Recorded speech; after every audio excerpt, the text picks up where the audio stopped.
25, almost pitted as our #1 team in this group, and with a victory here they absolutely will be, as they're now taking on TL. This is the last chance for TL to stay alive in the KeSPA Cup. They have to take down T1 to do it. They got so close to taking down Nongshim.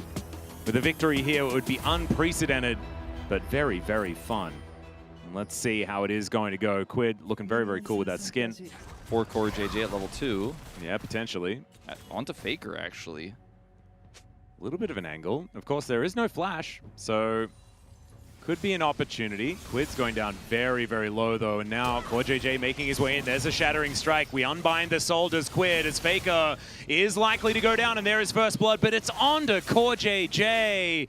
Yeah, I think that this was, I think perhaps miscommunicated by T1, that Core JJ was missing for that long and could have been rotating up, and Faker did not have vision in that brush, so I think probably should have been a little bit more respectful there and just kind of gets caught with his pants down a little bit. Come on, Morgan, you can do it. There it is. That's my goat right there. And as a result, even though the kill goes over the rel, a lot of pressure is relieved. I think it's the best early game that TL could have hoped for. Really creative pathing for JJ. Now, how does he survive here? Morgan is in trouble. Yep, Owner is just going to walk his way in. The tower has been picked up here. Pays takes that one shot, but it does mean that T1 are then able to get out. A very clean dive here to even out the kill score. And we do see a TP up here for Core JJ. Morgan actually gets his back off, so even though Owner is heading in this direction, is just going to be heading to the Grubs instead of for the top laner, former LCK top laner of Morgan.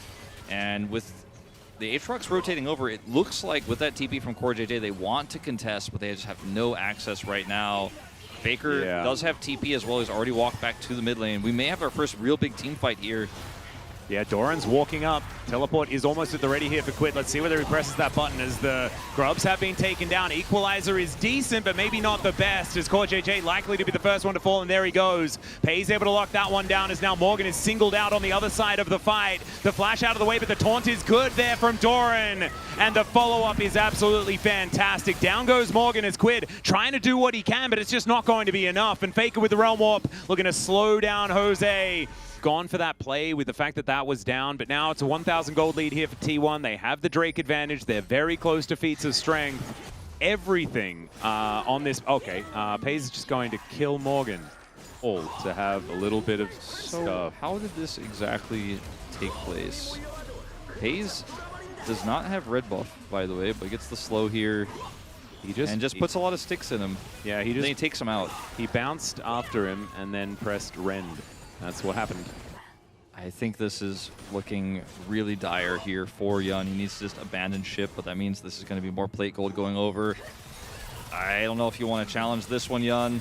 Yeah, Owner is going to come in, Wind becomes lightning, but not going to die this time around. This turret might be falling, but there's a teleport coming in. TL, they're trying to make this try work and make something happen. Quid, can you get an angle? The Equalizer is going to split them up, but it's not exactly the best, and the ulti from Quid does nothing at all. Handshake to disengage completely.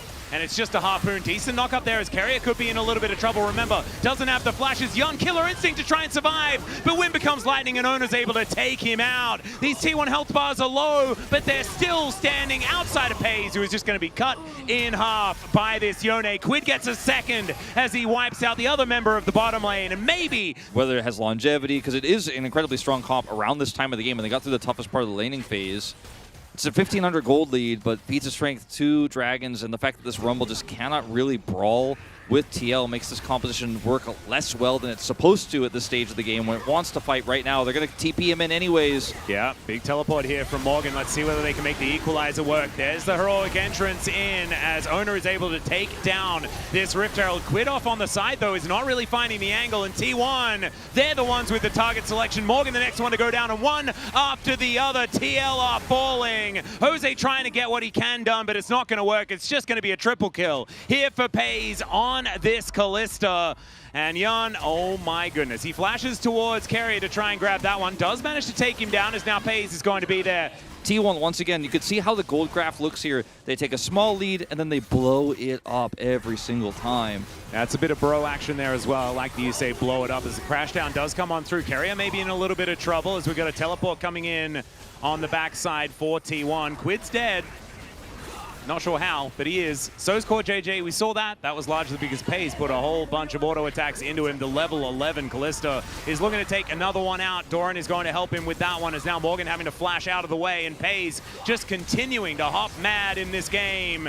Looking for Morgan once again. It is going to be Morgan getting that kill back, as Pace is going to fall. As that was a little bit scary there. Yeah, Unbound Soul is one of those things that just kind of frightens us. Yeah. Sometimes when they know where you're going back to, they kill you. So it looks like you're safe, and then you're not. But he had enough space this time around to be totally fine. Otacon is spawning. Otacon is kind of the new T1 Baron.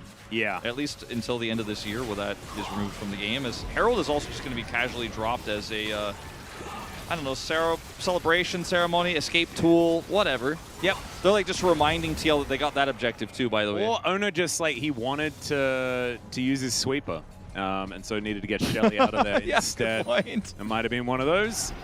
Quid down here towards bottom side. We are going to see Shelly take a little bit of a march here into this turret, and that is going to do most of the work, taking this one down. Nice little handshake there onto Jose as Owner deals with the rest of this. Hostile takeover just going to break apart TL and give them access to this inhibitor, a very early one here at 21 minutes, as the Realm Warp to bring all the minions and everything towards the other inhibitor turret in the mid lane. Pays flashing out of the way here as the handshake onto Core JJ means that the Magna Storm does nothing. Yun with a Killer Instinct into the back line, but it's just not really going to work as he has to flash to get himself out of the way. The Pierce not going to land, but it doesn't really matter. T1 are looking to finish the game here at 21 minutes in. Morgan is just going to die as an afterthought, and Jose may suffer the same fate as T1 are on a mission here against Team Liquid today, looking to really dominate and become the best team in Group C. Take that first place with an undefeated round in the KeSPA Cup for 2025, meaning that we will have our first place teams already at this point in time. As yeah, T1 a little bit of a victory lap here, but one last Nexus turret to go down before the Nexus will suffer the same fate. T1 will solidify their position in the knockout stage here at the KeSPA Cup 2025. I want to be an Owner voter, but I'm going to be honest with you, Atlas, I'm a Pays voter. I'm a Pays voter too. I Put me down for it. His performance was just, I mean, it just warped the entire game. Not only was he able to get accelerated and play well, but he had some really nice Fates calls defensively to set Keria up for some re-engages. He was able to chase down Morgan, for example, and just Morgan was massively behind, but he just basically eliminated Morgan from the game with that play in the bottom lane. Yeah. He is the only person who crests 20,000 damage and hits 23k in this one.